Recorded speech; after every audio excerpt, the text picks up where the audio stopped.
యాదగిరిగుట్ట 9వ వార్డులో బీజేపీ అభ్యర్థి రాజమణి ఓటమి పాలయ్యారు. పోలింగ్ కు ముందు ఏడుస్తూ ఓటర్లను అభ్యర్థించారు. గతంలో ఓడిపోయా, ఈసారైనా గెలిపించాలంటూ వేడుకుంది.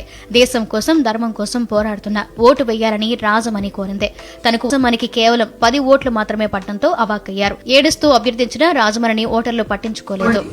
నన్ను ఈ అవకాశం ఒక్కసారి ఇవ్వండి, యువతరం ముందుకు వచ్చి నన్ను గెలిపియండి.